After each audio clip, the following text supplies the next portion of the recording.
We're going to walk out there now. There seems to be a 300-foot drop into the sea. Death, storms and isolation await us in Anglesey. It's dangerous.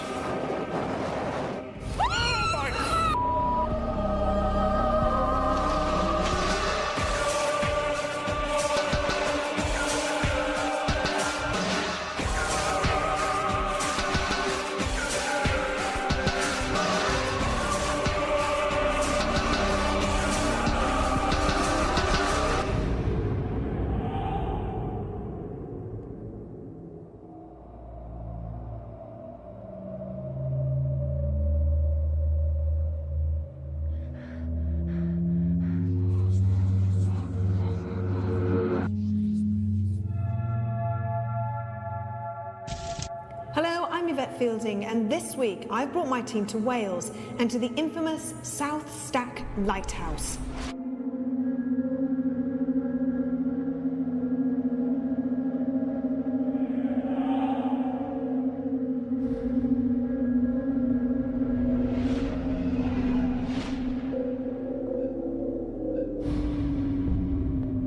In the month of November 1809, the infamous South Stack Lighthouse was erected at a cost of just £12,500. On Tuesday, the 25th of November 1859, it is said that the most severe storm of the century occurred. It became known as the Royal Charger Gale, and on that and the following day, over 200 vessels were either driven ashore or totally wrecked, with the loss of 800 lives. On that evening, assistant keeper John "Jack" Jones had been making his way across the iron bridge onto South Stack. A rock swept from the cliff by the strong winds fell and struck James on the head.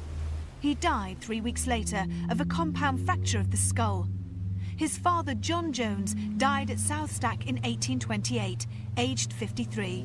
His cause of death is unknown. South Stack has a troubled history where death plays a prominent role. Could these spirits of sailors, lighthouse keepers and their families be haunting this remote and unusual location? Because this location is so unusual and has such a fantastic history, I decided to test the waters and see just how paranormally active it really is. So I asked Carl Beattie and Jeff Adams to spend the night alone and in the dark. And this is what happened.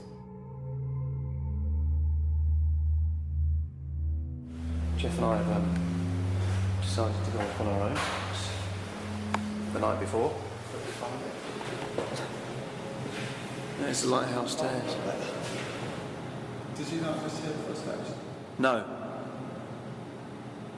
So you heard footsteps? It was almost like we've come in, so they've gone upstairs. So we need to follow them, yeah? Well, should we go? If I go up now. Now, bear in mind we're on our own. Is there two of you? If there is, can you make a sound if there's two of you? How can you explain that? Oh, something just flew across in front of the screen then. Can you come and touch my hand? Can you hold my hand? Please come and touch Jeff's hand. Shit. Jack, are you here? Oh. What? Stop. What? Where from? Up there. It was very gentle, so thank you for that. Gentle? How can it be gentle from that? No, but it's a car. Yeah. Muscle dropped, you know. The f*** was that?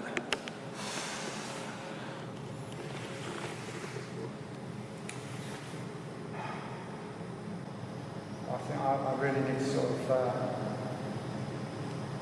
just go downstairs. I'm shaking. Come on, mate. Take it nice and easy. Take it nice and easy. So, already stone throwing and very loud rapping. Jeff Adams, one of our cameramen, had certainly had enough. Would he and the rest of the team be able to brave it for the full 24-hour stay? Not all the storms hit the outside of this isolated building. Some seem to manifest inside. Footsteps have been heard walking around this area, and workers frequently experience lights turning themselves on and off, and the main inner door behind me rattles loudly when no one is there. Could it be Jack Jones, who tragically received fatal injuries while trying to reach the lighthouse, attempting to finish his fatal journey to his place of sanctuary?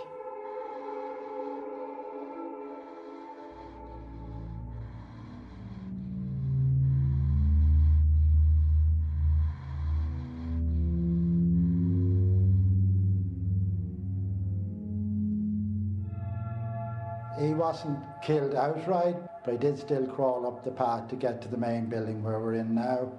Unfortunately, with the strength of the wind and the noise, he was not heard by any of the residents in the building at the time, and it was only the next morning when the keeper, Henry Bowen, came outside, he actually found him lying on the pavement, but nothing could be done for him, and 3 weeks later he did actually die from his injuries.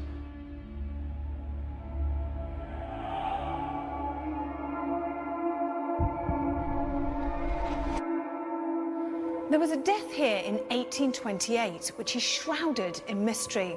All we know for certain is that Jack's father, John, died on the premises. We don't know how or why.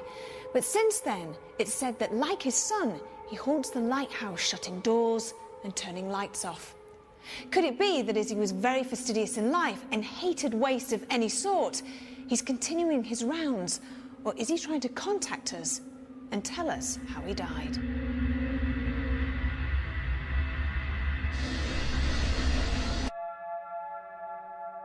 There is a story or two about the lighthouse. There's a lady that is seen in a building outside. I think she used to live there, and people see her spirit. And also, there's a lighthouse keeper who gets quite angry when the lights are left on here. I think the most haunted crew should definitely investigate the buildings outside where there used to be living quarters.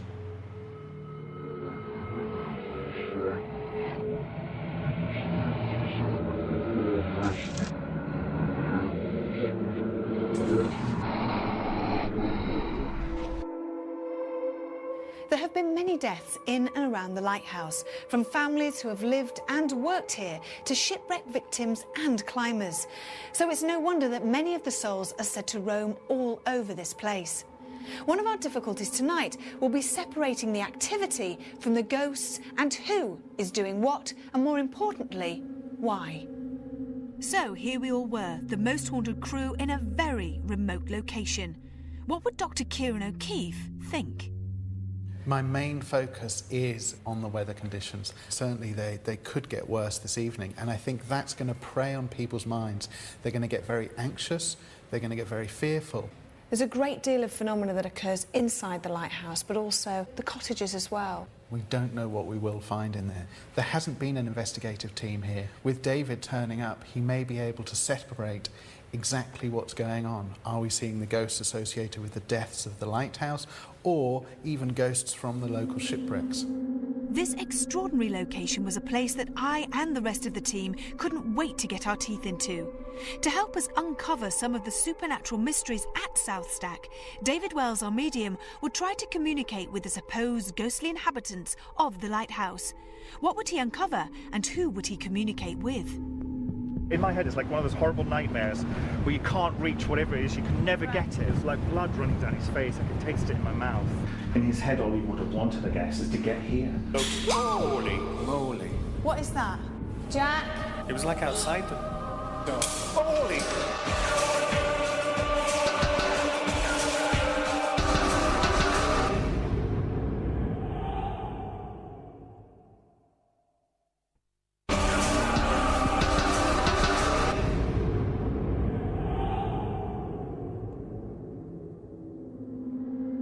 South Stack Lighthouse in Wales is one of the most remote locations we've ever investigated.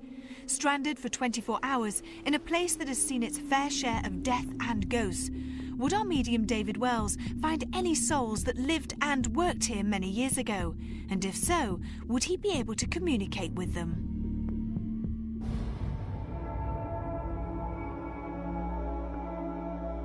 This room feels like living space to me. initially. And just outside, as we came in on the left-hand side, I saw a couple of children outside playing, and they were dressed in Victorian clothing. I don't think they're hauntings. I'm absolutely convinced it's just like a photo picture, which is exactly what I have here of down this side, accommodation. So there's that feeling here of close-knit community. With the children, is it male, female? It's actually 2 girls. I can see 2 girls playing outside. But they're not haunting, they're just not in that I'm memory. aware of at the moment. I just saw them and it looked like residuals, a big one, a little one.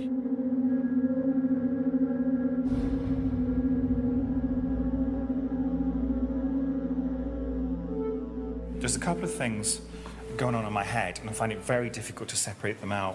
One, I want to start outside with, and I need to get outside, I'm afraid.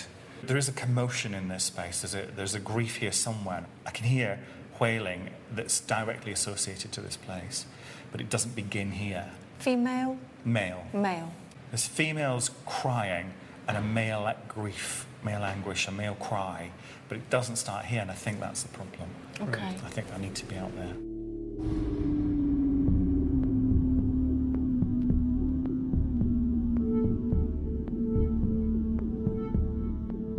I just wanted to get out. I need to see this this view for some reason, and I've got someone almost crawling up, literally on their stomach, flat on the stomach on the ground, crawling up towards here.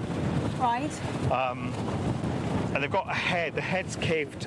Well, it's not caved in. It's bashed in. There's blood dripping down his face. I don't think he even makes it this far. He's either just that side of the bridge or this side of the bridge. And it doesn't even look like that bridge, to be honest. I'm not sure. What sort of age? 30s. Any name?